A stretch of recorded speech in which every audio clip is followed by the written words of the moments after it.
Hello everyone. आज मैं explain करूंगा ट्वाइलाइट 1 को, जो 2008 में रिलीज़ हुई थी। इस मूवी की IMDb रेटिंग है 5.2, जो कि बहुत अच्छी है। मूवी की शुरुआत होती है बेला सॉन नाम की लड़की से, जो 17 साल की है और अपनी मॉम के साथ फिनिक्स में रहती है। बेला की मॉम ने नई शादी की है, जिसके हस्बैंड का नाम है फिल, जो एक बेसबॉल प्लेयर है। फिल के बेसबॉल प्लेयर होने की वजह से उसका शहर में आना जाना लगा रहता है। एक दिन बेला की मॉम को रोड ट्रिप पे जाना होता है और बेला की स्टडीज डिस्टर्ब ना हो, बेला ये फैसला करती है कि वो अपने पुराने पिता चार्ली के पास चली जाएगी। उसके बाद बेला अपने डैड चार्ली के पास चली जाती है। चार्ली वॉशिंगटन DC के एक फॉक्स शहर में रहता है। चार्ली एक चीफ ऑफ पुलिस होता है और जो कि बहुत ही अच्छा डैड भी है।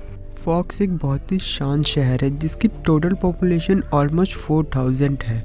फॉक्स में हमेशा बारिश होती रहती है। इस शहर में धूप ना के बराबर ही निकलती है। इसके बाद मूवी में देखा जाता है कि चार्ली बेला को पाके बहुत ही खुश है। चार्ली बेला को लेके अपने घर जाता है और उसको उसका रूम दिखाता है। अगले दिन चार्ली बेला की आने की खुशी में उसे गिफ्ट देता है और अपने खास दोस्त बिली ब्लैक को बुलाता है, जो अपने बेटे जैकब के साथ उसके घर आता है, और ये तीनों मिलकर बेला को एक नई कार गिफ्ट करते हैं। अगले दिन बेला अपनी कार से अपने नए स्कूल में जाती है, जिसका नाम होता है Fox high school home of the Spartan. वहाँ पे जाके वो अपने नए दोस्तों से मिलती है, जिनका नाम होता है टाइलर, एरिक, माइक और जेसिका। वो उनके साथ बैठ के ब्रेकफास्ट कर रही होती है और उसके थोड़ी देर बाद ही वहाँ पे कुछ लोग एंट्री लेते हैं। उसके बाद बेला अपनी जेसिका फ्रेंड से पूछती है कि वो लोग कौन है। फिर जेसिका बेला को बताती है कि वो डॉक्टर कार्लाइन के बेटे हैं, जो कि सारे एडॉप्टेड हैं और वो सभी बहुत ही अजीब हैं। वो किसी से ज़्यादा बातचीत नहीं करते। उसके बाद एंट्री होती है हमारी मूवी के लीड हीरो की। उसके बाद बेला जेसिका से पूछती है कि ये कौन है। फिर जेसिका उसे बताती है कि ये एडवर्ड कर्लिंग है। अगले ही सीन में हम सभी बच्चों को बायोलॉजी क्लास में जाता हुआ देखते हैं। बायोलॉजी क्लास के टीचर बेला को बोलते हैं कि अब यहाँ पे सिर्फ एक ही सीट खाली है, जो एडवर्ड के बगल में है। उसके बाद बेला एडवर्ड के पास जाकर बैठ जाती है। जब बेला वहाँ पर बैठी होती है तो पंखे से उसके बाल हिलते हैं और उसके बालों से कुछ स्मेल निकलकर एडवर्ड तक पहुँचती है। फिर एडवर्ड अपने मुंह पर हाथ रख लेता है और उसे थोड़ी बेचैनी महसूस होती है। बेला को लगता है कि उसके बालों से स्मेल आ रही होगी। वो उन्हें सूंघ कर देखती है, पर उसे कुछ खास पता नहीं चलता। फिर दिखाया जाता है कि एडवर्ड सिर्फ उसे ही घूरा जा रहा था, उसका ध्यान क्लास में बिल्कुल नहीं था। उसके थोड़ी देर बाद जैसे ही क्लास खत्म होती है, एडवर्ड वहाँ से उठकर गुस्से में चला जाता है। उसके बाद वो जाकर अपने टीचर से बात करता है कि मुझे बायोलॉजी क्लास के अलावा और कोई क्लास मिल सकती है क्या। वो कहते हैं कि नहीं, यहाँ पे अभी कोई भी क्लास अवेलेबल नहीं है, सिर्फ बायोलॉजी क्लास ही अवेलेबल है। फिर एडवर्ड गुस्से में वहाँ से चला जाता है, लेकिन बेला पीछे खड़ी ये सब देख रही थी। बेला को ये सब देखकर बहुत अजीब लगता है। इसके अगले सीन में हम देखते हैं कि बेला अपने डैड चार्ली के साथ किसी रेस्टोरेंट में खाना खा रही है। वहाँ पर चार्ली अपनी खास दोस्त जॉर्ज से भी बेला को मिलवाता है। उसके बाद रात में बेला अपने घर पे होती है और अपनी मॉम से बात कर रही होती है। दोनों एक दूसरे से आज के दिन के बारे में बात करते हैं। बेला उनसे बोलती है कि मेरा आज का दिन कुछ खास नहीं गया। वो अपनी मॉम से बोलती है कि यहाँ के लोग कुछ ज्यादा ही अच्छे हैं। उसकी मॉम समझ जा पक्का बेला के साथ कुछ बुरा हुआ है। उसकी मॉम उससे पूछती है कि क्या हुआ मुझे बताओ, लेकिन बेला उन्हें बताती नहीं है। अगले दिन हम देखते हैं कि बेला ये डिसाइड करती है कि वो एडवर्ड से जाके बात करेगी और उसके अजीब बिहेवियर का रीज़न पूछेगी। लेकिन एडवर्ड अगले दिन स्कूल आया नहीं होता है। काफ़ी दिन बीत जाते हैं। बेला रोज़ उसका वेट करती है, लेकिन एडवर्ड नहीं आता है। उसके बाद काफ़ी दिन बाद का सीन दिखाते हैं। बेला अपने घर से बाहर निकलती है तो घर के बाहर बहुत सारी बर्फ़ पड़ी होती है, जिससे फिसल के बेला नीचे गिर जाती है। वही पास में चार्ली खड़ा होता है और वो आके बेला को उठाता है और बोलता है मैंने तुम्हारी गाड़ी के टायर चेंज करवा दिए हैं, क्योंकि बारिश का मौसम स्टार्ट हो गया है, जिससे तुम्हारे टायर स्लिप ना हो। दूसरी तरफ हम देखते हैं कि मेसन राज की एक छोटी सी कंपनी के अंदर एक सिक्योरिटी गार्ड को कुछ वैम्पायर्स मार देते हैं। इसी की दूसरी तरफ चार्ली बेला को बोलता है कि मेसन राज के सिक्योरिटी गार्ड पर कुछ जानवरों ने हमला किया है, जिसकी वजह से मेरे को वहाँ पे जाना पड़ रहा है। उसके बाद बेला अपनी कार से अपने स्कूल पहुँचती है और बायोलॉजी क्लास में जाती है तो वो देखती है वहाँ पे एडवर्ड आया होता है, जिसे देखकर बेला खुश होती है। उसके बाद दोनों में इंट्रोडक्शन होता है। दोनों एक दूसरे से बात करते हैं, हाय हेलो करते हैं। फिर बेला उससे पूछती है कि तुम उस दिन यहाँ से उठ के चले क्यों गए थे। एडवर्ड पहले तो उसे सॉरी बोलता है, उसके बाद अपने किए हुए रवैये पर उससे माफ़ी मांगता है। उसके बाद बेला उससे पूछती है कि क्या तुमने कॉन्टैक्ट लेंसेज पहने हुए हैं या फिर तुम्हारी आंखों का कलर चेंज हो रहा है, क्योंकि लास्ट टाइम जब हम मिले थे तुम्हारी आंखों का कलर ब्लैक था और इस समय गोल्डन ब्राउन है। ये सब सुनकर एडवर्ड कुछ अच्छे से जवाब नहीं दे पाता और वहाँ से चला जाता है। उसके बाद छुट्टी होती है और बेला अपनी पार्किंग एरिया में खड़ी होती है। उसके बाद टाइलर का उसकी कार से बैलेंस बिगड़ता है और वो आके बेला से टकराने ही वाला होता है। एडवर्ड वहाँ आ जाता है और एक ही हाथ से उस कार को पुश करके रोक देता है। बेला ये देखकर शॉक होती है कि कोई इतनी तेज कार को एक हाथ से कैसे रोक सकता है। अगले सीन में हम देखते हैं कि बेला को हॉस्पिटल पहुंचाया जाता है जहां पर चार्ली और टाइलर भी होते हैं। उसके बाद हम देखते हैं कि कार्लाइल कलिंग की एंट्री होती है जो कि एक डॉक्टर होते हैं। उसके बाद बेला कार्लाइल को बोलती है कि आपके बेटे एडवर्ड ने मुझे बचाया है। तभी कार्लाइल उसे बोलते हैं कि तुम्हारी किस्मत अच्छी थी जो तुम बच गई। अगले सीन में कार्लाइल एडवर्ड को बोलते हैं कि जिस तरह तुमने बेला को बचाया है उससे उसे तुम पर शक हो गया है। पीछे से बेला सब कुछ सुन लेती है और वो एडवर्ड को बोलती है कि मुझे तुमसे कुछ बात करनी है। एडवर्ड बेला के पास आता है और पूछता है कि क्या हुआ। फिर बेला उससे पूछती है कि तुमने ये कैसे किया, तुमने वहाँ पर एक हाथ से उस गाड़ी को कैसे रोक दिया। तो एडवर्ड बोलता है कि मैंने एक एनर्जी ड्रिंक भी रखी थी। तो बेला बोलती है नहीं, ऐसे नहीं हो सकता। वो बोलती है कि तुम मुझसे बहुत दूर खड़े थे और जैसे ही वो कार मेरे पास आई तुमने फटाक से आके उस कार को रोक दिया। तो एडवर्ड बोलता है कि मैं ज़्यादा दूर नहीं खड़ा था, मैं तुम्हारे पास में खड़ा था। तो बेला उससे बोलती है कि मुझे सच्चाई जाननी है। एडवर्ड से बोलता है कि अगर तुम्हें सच्चाई जाननी है तो तुम लगी रहो, मुझे तुमसे कोई मतलब नहीं है। ऐसा करके एडवर्ड यहाँ से चला जाता है। अगले सीन में हम देखते हैं कि बेला सो रही होती है और उसे अपने कमरे में एडवर्ड की परछाई दिखती है। उसे लगता है कि एडवर्ड उसके रूम में आया है। वो पूरी रात बीती हुई बातों को सोचती रहती है कि किस तरह एडवर्ड ने उसकी जान बचाई आज। अगले दिन जब वो स्कूल जाती है तो उसके दोस्तों से मिलते हैं और वो उसे बोलते कि हम लाकुश बीच पर एक पिकनिक प्लान कर रहे हैं, क्या तुम हमारे साथ चलोगी। तो उसी समय वहाँ पर एडवर्ड आता है और पहले उससे पूछती है कि हम सभी फ्रेंड लाकुश बीच जा रहे हैं, क्या तुम हमारे साथ चलोगे। तो एडवर्ड उसे ये बोल के टाल देता है कि वो एक क्राउडेड एरिया है जहाँ पर मैं जाना पसंद नहीं करता। उसके अगले दिन हम देखते हैं कि बेला और उसके सारे फ्रेंड्स लाकुश बीच पे पहुँचते हैं और पिकनिक की तैयारी करते हैं। उसके बाद हम देखते हैं कि जेकब और उसके कुछ दोस्त भी वहाँ पर आ जाते हैं। बेला काफ़ी उदास बैठी हुई होती है क्योंकि एडवर्ड को उसने इनवाइट किया हुआ होता है और वो यहाँ पर नहीं आता। जेकब उसे बोलता है कि खासकर कलिंग्स इस मौसम में यहाँ पर नहीं आते। फिर बेला ऐसा पूछती है क्यों वो यहाँ पर क्यों नहीं आते। तो जेकब उसे बताता है कि ये एक पुरानी कहानी है। तो बेला उसे बोलते है कि हाँ मैं ज़रूर सुनना चाहूँगी ये कहानी। तो जेकब बताता है कि ये कुछ 100 साल पहले की बात है। कुछ वैम्पायर्स हमारे एरिया में आए थे और जानवरों का शिकार कर रहे थे। तो हमारे परदादा जो कबीले के सरदार थे उन्होंने आके वैम्पायर्स को रोका। तो वैम्पायर्स ने उनसे बात करी और उनको बताया कि हम लोग खतरनाक नहीं है, हम लोग आपको नुकसान नहीं पहुँचाएंगे और यहाँ से चले जाएंगे। वैम्पायर्स और कबीले के सरदार के बीच ये सौदा हुआ कि ना तुम हमारे इलाके में आओगे ना हम तुम्हारे इलाके में जाएंगे। ये बात सुनकर बेला काफी शॉक होती है और वो बोलती है कि ये तो 100 साल पुरानी बात है, लेकिन कलिंग्स तो जस्ट अभी शिफ्ट हुए हैं यहाँ पर। तो जेकब बेला को बोलता है कि वो शिफ्ट नहीं हुए हैं, वो वापस लौटे हैं। बेला दोबारा शॉक होती है और उसके बाद जेकब हंसने लगता है और वो बोलता है कि ये सब सिर्फ कहानी है, तुम इस पर ज़्यादा विश्वास मत करो। उसके बाद बेला घर जाकर काफ़ी ज़्यादा परेशान होती है और इन सब बातों को सोचती है और वो गूगल पे सर्च करती है क्वाइलाइट लेजेंड्स। क्वाइलाइट लेजेंड्स के बारे में उसको एक किताब का पता चलता है जो कि एक बुक स्टोर पर होती है।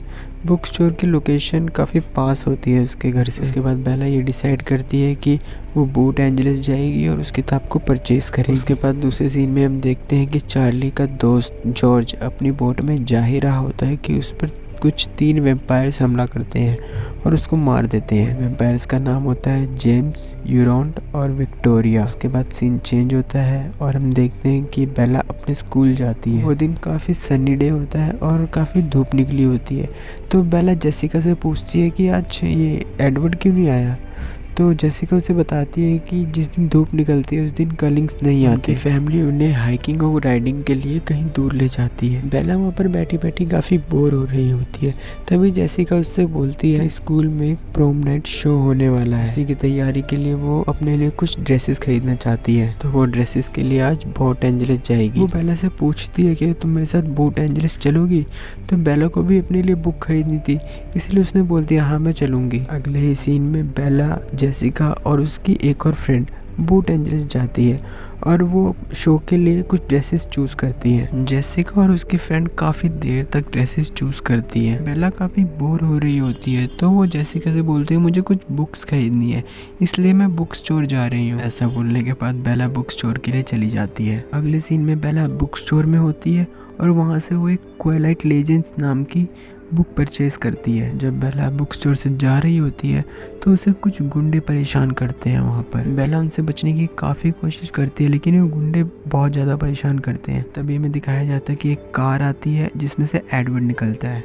एडवर्ड बेला को गाड़ी में बैठने के लिए बोलता है और एडवर्ड उन गुंडों को डराने लगता है। बहुत सारे गुंडे वहाँ से भाग जाते हैं और एडवर्ड गाड़ी में जाके बैठ जाता है और बेला को लेकर जाने लगता है। जब एडवर्ड बेला को लेकर जा रहा होता है तो बेला उससे पूछती है कि तुम्हें कैसे पता चला कि मैं यहाँ पर हूँ। तभी एडवर्ड बोलता है कि मैं यहीं से जा रहा था और मुझे तुम दिख गई थी। एडवर्ड कहता है कि मुझे वापस जाकर उन गुंडों को चीरने का मन कर रहा है। तभी बेला कहती है कि ऐसा मत करो। तभी एडवर्ड बेला से पूछता है कि तुम यहाँ पर क्या कर रही थी। तब बेला एडवर्ड को बताती है कि मैं यहाँ से एक बुक खरीदने आई थी और मेरे कुछ फ्रेंड्स भी यहीं पर है, तुम मुझे यहीं पर छोड़ दो। एडवर्ड बेला को उनकी फ्रेंड के पास ले जाता है तो उसकी फ्रेंड बेला से पूछती है कि तुम एडवर्ड के साथ क्या कर रही हो। तभी एडवर्ड बोलता है कि आप दोनों जाइए, मैं बेला को डिनर करवा के उसके घर छोड़ दूंगा क्योंकि बेला को काफ़ी देर से भूख लगी हुई है। अगले सीन में दोनों एक रेस्टोरेंट में बैठे हुए होते हैं। तभी बेला एडवर्ड से पूछती है कि तुम ये सब कर कैसे लेते हो, तुम हमेशा एन वक्त पर कैसे आ जाते हो मुझे बचाने। तभी एडवर्ड बोलता है कि ये सब काम मैं एनर्जी ड्रिंक पीकर करता हूँ। लेकिन बेला को उसकी इन बातों पर विश्वास नहीं होता। वो बार बार एडवर्ड से पूछती रहती है कि तुम ये सब कैसे कर लेते हो। एडवर्ड बताता है कि मैं लोगों के माइंड रीड कर सकता हूँ। वो होटल में बैठे कुछ लोगों के माइंड रीड करके बताता है कि उसके माइंड में लव है, उसके माइंड में पैसा है। एडवर्ड बोलता है कि तुम्हारे माइंड में क्या है ऐसा जो मैं रीड नहीं कर पाता। तुम्हारा माइंड बहुत ही अलग है। अगले सीन में हम देखते हैं कि बेला और एडवर्ड दोनों घर जा रहे होते हैं। तभी बेला को उसके डैड की कार दिखती है रास्ते में। तो एडवर्ड बोलता है कि मेरे डैड की कार भी यहीं पर है, शायद वो भी यहीं पर है। तो दोनों कार से उतरते हैं। जब दोनों वहाँ पर जाते हैं तो दोनों को पता चलता है कि जॉर्ज जो कि चार्ली के फ्रेंड थे उनकी डेथ हो चुकी है। इसी की इन्वेस्टिगेशन के लिए चार्ली वहाँ पर आया हुआ होता है और ब्लड सैंपल्स के लिए कार्लाइल वहाँ पर आया हुआ होता है। इसके बाद चारों आपस में मिलते हैं और चारों आपस में बातचीत करते हैं। तभी कार्लाइल बताता है कि ये सब एक जानवर का काम है जो ये सब कर रहा है। इस बिल्डिंग में जाती है और चार्ली से मिलती है। वो चार्ली से मिलके काफ़ी दुखी होती है क्योंकि उसके डैड के खास दोस्त की डेथ हो जाती है और उसके डैड काफ़ी ज़्यादा परेशान होते हैं। उसी रात बेला घर जाके अपने कंप्यूटर में ट्वाइलाइट लेजेंड्स के बारे में और रिसर्च करती है उस किताब के थ्रू। तभी बेला को पता चलता है कि स्पीड, पावर और कोल्डनेस ये सब बातें इंडिकेट करती है एक आदमी के वेम्पायर होने पर। उसके बाद बेला ये समझ जाती है कि एडवर्ड और कोई नहीं एक वेम्पायर ही है। अगले दिन जब वो स्कूल जाती है और एडवर्ड से मिलती है तब वो उससे नजरें नहीं मिलाती है और सीधा सीधा जंगल की तरफ चली जाती है। एडवर्ड उसका पीछा करते करते जंगल जाता है और उससे पूछता है कि तुम्हारी प्रॉब्लम क्या है। तभी बेला उससे बोलती है कि मुझे तुम्हारे बारे में सब कुछ पता चल चुका है, तुम आखिर हो क्या। तभी बेला बोलते हैं कि तुम्हारी स्पीड, तुम्हारी पावर और तुम्हारी कोल्डनेस ये सब इशारा करती है कि तुम एक वेम्पायर हो। तभी एडवर्ड बोलता है कि हाँ मैं एक वेम्पायर हूँ। और तभी एडवर्ड बेला को बोलता है कि तुम मुझसे दूर हो जाओ वरना मैं तुम्हें भी मार दूंगा। तभी बेला एडवर्ड को बोलती है कि नहीं तुम मुझे नहीं मारोगे। उसके बाद एडवर्ड बेला को अपने कंधे पे बिठाता है और माउंटेन टॉप पर ले जाता है और सूरज की रोशनी में खड़ा हो जाता है। सूरज की रोशनी में खड़े होने की वजह से उसका शरीर ग्लो करने लग जाता है। एडवर्ड बेला को बताता है कि हम वेम्पायर्स धूप में इसीलिए नहीं निकलते क्योंकि धूप में हमारी बॉडी शाइन करने लग जाती है जिसे देखकर लोग डर जाते हैं और तुम भी इसे देख के डर सकती हो। बोलता है मैं तुम्हारे लायक नहीं हूँ और तुम मुझे छोड़ के यहाँ से चली जाओ। तभी बेला बोलती है कि मुझे तुम पर पूरा विश्वास है, तुम मुझ पर हमला कभी नहीं करोगे। वो दोनों एक दूसरे से नजरें मिलाते हैं और वहाँ पे लेट जाते हैं। यहाँ से स्टार्ट होती है एक वेम्पायर और एक इंसान की प्यारी सी लव स्टोरी। बेला और एडवर्ड अपने रिलेशन को आगे बढ़ाने के लिए साथ घूमने लगते हैं। अगले सीन में देखते हैं बेला और एडवर्ड साथ स्कूल आते हैं और पूरा स्कूल उनको देखने लगता है। पूरा स्कूल काफ़ी शॉक होता है। एक दिन बेला एडवर्ड से पूछती है आखिर तुम वेम्पायर बने कैसे। तभी एडवर्ड बताता है कि ये 1970 की बात है। मुझे एक बीमारी हो गई थी जिसका नाम था स्पेनिश इन्फ्लुएंजा। अगर उस समय कार्लाइल ना होता तो शायद मैं उस बीमारी से मर जाता। हालांकि कार्लाइल ने मुझे काटा लेकिन उस समय मुझसे ज़्यादा दर्द कार्लाइल को हुआ। तभी बेला एडवर्ड को बोलती है कि उन्हें क्यों दर्द हुआ, उन्हें तो सिर्फ बाइट करना था ना। तभी एडवर्ड बेला को बताता है कि हम वैम्पायर्स के लिए इंसानों के खून में एक नशा होता है। अगर हम अपने दांत इंसानों के खून पर लगा देते हैं तो उसे रोक पाना बहुत मुश्किल होता है। बीच में रुक जाने की वजह से ही कोई इंसान वैम्पायर में बदल सकता था और कार्लाइल बीच में रुक जाते हैं। उन्होंने ऐसा एक बार मेरे लिए किया था और एक बार अपनी बीवी के लिए करा था। ये सब सुन के बेला काफ़ी शॉक होती है। तभी एडवर्ड बेला को बताता है कि हमारी फैमिली हम सबको वेजिटेरियन बोलती है क्योंकि हम इंसानों की जगह जानवरों का शिकार करते हैं। तभी एडवर्ड बेला को बोलता है कि अगर मुझे तुम्हारा खून पीने को मिले तो मज़ा ही आ जाएगा। ऐसा बोलने के बाद एडवर्ड और बेला वहाँ से चले जाते हैं। अगले सीन में हम देखते हैं कि बेला अपनी कार के पास खड़ी होती है और तभी वहाँ पे एडवर्ड आ जाता है और एडवर्ड बेला को बोलता है कि मेरी फैमिली ने आज रात तुम्हें इनवाइट किया है खाने के लिए। तभी हम देखते हैं कि वहाँ पर बिली ब्लैक आ जाता है और एडवर्ड से नज़रें मिलाने लगता है। दोनों एक दूसरे के लिए सोचते हैं कि ये आखिर यहाँ क्या कर रहा है। अगले सीन में हम देखते हैं कि एडवर्ड बेला को अपने घर ले जाता है जहाँ पर पूरी कलिंग फैमिली बेला के लिए वहाँ पर खाना बना रही होती है। तभी एडवर्ड अपनी फैमिली से बोलता है कि बेला घर से खाना खा कर आई है। तभी रोज़ली जो उसकी फैमिली की एक मेंबर है उसने एक हाथ में बाउल पकड़ा हुआ होता है जो गुस्से में तोड़ देती है। तभी कार्लाइल बोलता है रोज़ली गुस्सा मत करो। उसके बाद वहाँ पर जैस्पर और एलिस भी आ जाते हैं जो कि बेला का स्वागत करते हैं। तभी हम देखते हैं कि एडवर्ड बेला को अपनी रूम की तरफ ले जाता है तो रास्ते में बेला को काफ़ी सारी ग्रेजुएशन कैप्स दिखती हैं। तभी बेला एडवर्ड से पूछती है कि ये ग्रेजुएशन कैप्स किसकी हैं। तब एडवर्ड बताता है कि ये मेरी है। तभी एडवर्ड बेला को बताता है कि ये कैप्स हम हर 3 साल में जमा करते हैं जिससे हमें एक जगह पर ज़्यादा दिन रुकने का मौका मिल जाता है। जब एडवर्ड बेला को अपने रूम में लेकर जाता है तब बेला पूरे रूम को देखती है और बोलती है कि इस रूम में तो बेड ही नहीं है। तब एडवर्ड बेला को बताता है कि हम वैम्पायर सोते नहीं हैं और मैं सिर्फ म्यूज़िक सुनता हूँ और अपने छोटे मोटे कामों में लगा रहता हूँ। तभी बेला उसके रूम से एक म्यूज़िक सीडी निकालती है और उसे प्ले करती है। उसके बाद दोनों डांस करने लगते हैं। बेला एडवर्ड को बोलती है मुझे डांस नहीं आता। तभी एडवर्ड बेला को बोलता है कि तुम्हें डर नहीं लगता। तब बेला एडवर्ड को बोलती है कि मुझे तुमसे बिल्कुल डर नहीं लगता। उसके बाद एडवर्ड दोबारा से बेला को अपने कंधे पर बिठाता है और एक अच्छा सा नज़ारा दिखाने पेड़ों के ऊपर ले जाता है और दोनों एक सबसे ऊंचे पेड़ की एक सबसे ऊंची टहनी पर जाकर खड़े हो जाते हैं। वहाँ से एडवर्ड पूरे फॉक्स शहर का बेला को एक शानदार नज़ारा दिखाता है। अगले सीन में हम देखते हैं कि एडवर्ड पियानो बजा रहा होता है और दोनों म्यूज़िक को बहुत ही ज़्यादा एंजॉय करते हैं। उसके बाद हम देखते हैं कि विक्टोरिया जो एक बुरी वैम्पायर है वो पुलिस वालों का ध्यान भटकाने के लिए उन्हें नॉर्थ की दिशा में भेज देती है। अगले सीन में हम देखते हैं कि बेला अपनी मॉम से बात कर रही होती है फ़ोन। उसकी मॉम उससे पूछती है कि क्या बात है, आज तुम बहुत खुश नज़र आ रही हो। तभी बेला अपनी मॉम को बताते हैं कि मुझे एक लड़के से प्यार हो गया है जिसका नाम एडवर्ड है। उसकी मॉम उससे पूछती है कि एडवर्ड कैसा दिखता है। उसी समय एडवर्ड बेला के रूम में आ जाता है। दोनों एक दूसरे को किस करते हैं और एडवर्ड रात में ही बेला के घर पे रुक जाता है। अगली मॉर्निंग में हम देखते हैं कि बेला अपने डैड चार्ली से कहती है कि एडवर्ड आपसे बात करना चाहता है। चार्ली कहता है ठीक है, उसे घर के अंदर बुलाओ। उसके बाद एडवर्ड घर के अंदर आता है और चार्ली से अपने आप को इंट्रोड्यूस करवाता है। एडवर्ड चार्ली से कहता है कि आज हमारी फैमिली हाइकिंग और पिकनिक के लिए एक आउटडोर एरिया में जा रही है, तो क्या वो अपने साथ में बेला को ले जा सकता है। चार्ली बोलता है हाँ तुम ले जा सकते हो, लेकिन तुम इसका ध्यान ज़रूर रखना। उसके बाद बेला और पूरी कलिंग फैमिली बेसबॉल खेलने के लिए एक आउटडोर एरिया में पहुंचती है। तभी हम देखते हैं कि वहाँ का मौसम बहुत ख़राब हो रहा होता है, तो बेला पूछती है कि तुम इतने ख़राब मौसम में बेसबॉल कैसे खेल सकते हो। उसके बाद एक शानदार बेसबॉल मैच स्टार्ट होता है जिसकी अंपायर बेला होती है। उसके बाद एलिस एक बॉल उठा के बॉलिंग करती है और एडवर्ड एक बैट से शॉट लगाता है। बेला देखती है कि बॉल काफ़ी दूर दूर तक जाती है। तब बेला को समझ आता है कि ख़राब मौसम में इसीलिए बेसबॉल खेलते हैं ताकि कोई देखे ना इनको। दूसरी तरफ हम देखते हैं कि जेम्स, लॉरेंट और विक्टोरिया उनकी महक पाकर वहाँ पर आ जाते हैं और वो उनसे पूछते हैं कि क्या हम भी तुम्हारे साथ बेसबॉल खेल सकते हैं। सबको यहाँ पाकर एडवर्ड बहुत परेशान होता है और वो बेला को बोलता है कि मैंने तुम्हें यहाँ पर लाकर बहुत बड़ी गलती करी है। एडवर्ड बेला को बोलता है कि तुम चुपचाप यहाँ पर खड़ी हो जाओ और अपना चेहरा छुपा लो। अभी कार्लाइल कहता है कि हमारे कुछ प्लेयर्स घर की तरफ जा रहे हैं, उनको रिप्लेस करके आप हमारे साथ खेल सकते हैं। तभी वहाँ पर एक तेज हवा चलती है और बेला की खुशबू जेम्स को आ जाती है। जेम्स उसकी खुशबू पाकर बेचैन और पागल सा हो जाता है और उसे मारने के लिए आगे बढ़ता है। उसके बाद दोनों ग्रुप्स एक दूसरे से लड़ने के लिए तैयार रहते हैं। तभी कार्लाइल उन तीनों से बोलता है कि बेला हमारे साथ है और तुम उसे नुकसान नहीं पहुंचा सकते। तभी लॉरेंट बोलता है कि अब शायद गेम खत्म हो गया है और हम सबको जाना चाहिए। वो सब वहाँ से तो चले जाते हैं, लेकिन एडवर्ड को पता लग जाता है कि जेम्स इसका पीछा नहीं छोड़ेगा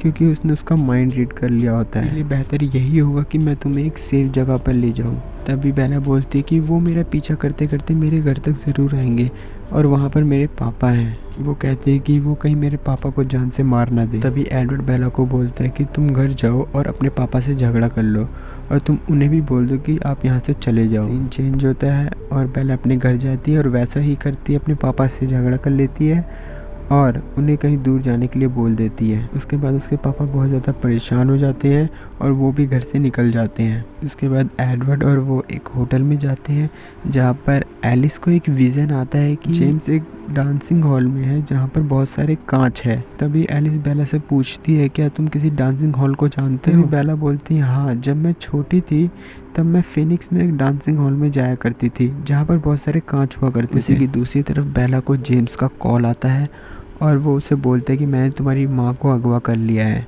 और मैं इन्हें जल्दी ही मार दूँगा। तुम्हारे लिए अच्छा यही होगा अगर तुम मेरे पास आ जाओ।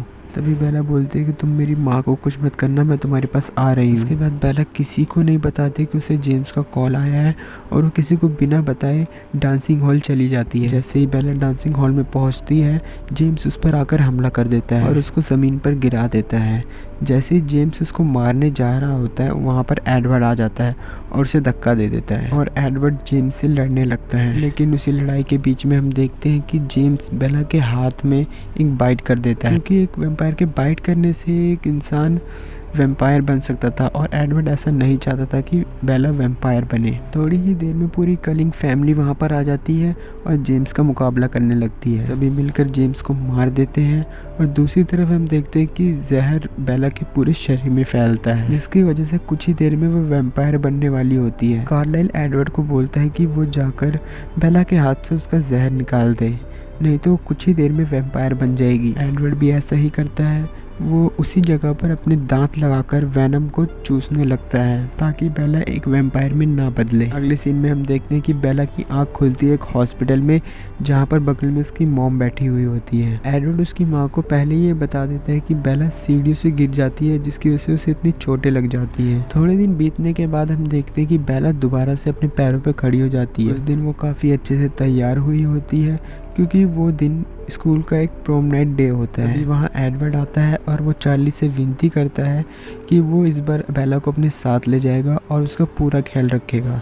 उसके बाद चार्ली उसको जाने देता है। अगले सीन में हम देखते हैं कि बेला और एडवर्ड अपने स्कूल की प्रोम नाइट के लिए निकलते हैं। जब एडवर्ड बेला से बात कर रहा होता है तो उसे लगता है कार में कुछ प्रॉब्लम है, तब वो उसे देखने के लिए जाता है। तभी वहाँ बेला के पास जेकब आ जाता है और जेकब बेला को बोलता है कि तुम्हें एडवर्ड के साथ नहीं रहना चाहिए क्योंकि मुझे नहीं लगता कि वो तुम्हारे लिए ठीक है। मेरे पिता बिली ब्लैक ने मुझे बोला है कि मैं तुम्हारे साथ ज़्यादा समय बिताऊं। तभी हम देखते हैं कि वहाँ पर एडवर्ड आ जाता है और वो जेकब को जाने के लिए कहता है। जेकब उन दोनों को साथ पाकर थोड़ा बुरा महसूस करता है और वहाँ से चला जाता है। तभी हम देखते हैं कि एडवर्ड बेला को प्रोम नाइट के लिए ले जाता है और दोनों के बीच में बहुत ही अच्छा डांस होता है। डांस करते हुए बेला एडवर्ड को बोलती है, क्या तुम मुझे वैम्पायर नहीं बना सकते? मैं तुम्हारे बिना जी नहीं सकती। तभी एडवर्ड कहता है कि मैं तुम्हें सोच कर बताऊंगा। तभी वही विक्टोरिया ये सब बातें ऊपर खड़ी होकर सुन रही होती है और इसी के साथ ये मूवी यहाँ पर ख़त्म होती है। गाइज़, आपको ये वीडियो कैसी लगी मुझे लाइक और कमेंट के थ्रू ज़रूर बताइएगा और इस वीडियो का नेक्स्ट पार्ट मैं अपने चैनल पर जल्दी अपलोड करने वाला हूँ। Thank you so much for watching this video and take care.